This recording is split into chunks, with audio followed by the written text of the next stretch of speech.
dalam trias politika atau teori pembagian kekuasaan, kan itu dibagi menjadi tiga ya kan ya. Ada legislatif, eksekutif, dan yudikatif. Nah, kira-kira KPU ini secara kelembagaan posisinya terletak di mana? Oke, baik, bisa saya jelaskan mengenai pembagian kekuasaan.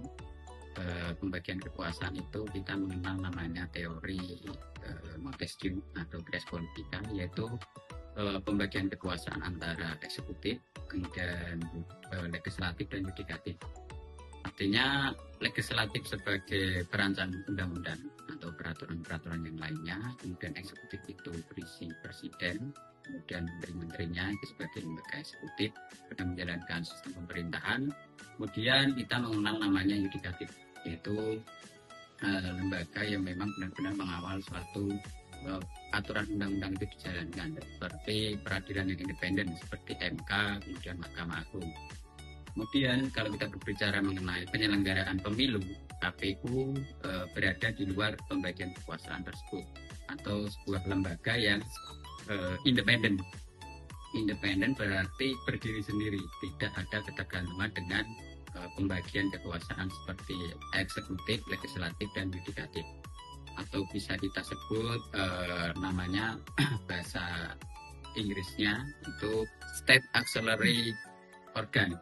Kemudian kalau kita berbicara KPU, kembali lagi ke KPU, ibaratnya lembaga yang memang benar-benar berdiri sendiri, tidak ada yang bisa untuk menjadi bawahan dari lembaga-lembaga yang lain.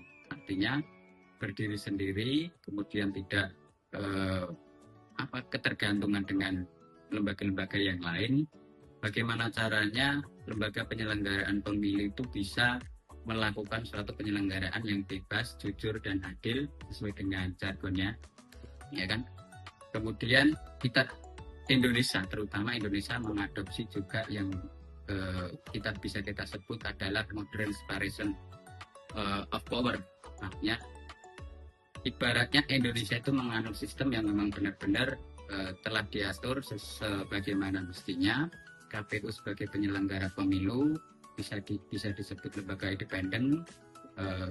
KPU juga tidak sendiri sebagai lembaga independen, ada namanya yang bisa disebut KPK, dan ada lembaga pengawas pemilu yaitu Bawaslu, kemudian ada Komisi Pemilihan Indonesia, kemudian ada kalau kita sebut BPK, Badan Pengawas Keuangan, itu juga salah satu sama seperti KPU, artinya lembaga independen yang khusus untuk mengawasi lembaga-lembaga yang memang ketika suatu negara itu harus ada namanya sistem administrasi yang teratur dan transparan.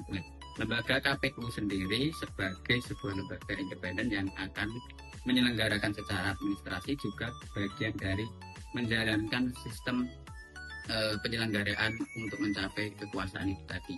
Pemilihan seperti ibaratnya pemilihan presiden, kemudian pemilihan legislatif itu kan yang menyelenggarakan secara langsung adalah KPU sendiri atau Komisi Pemilihan Umum. Jadi mungkin itu. Oke, luar biasa penjelasan yang singkat tapi lengkap dari Kak Agus. Sekarang jadi tahu kan posisi kelembagaan KPU?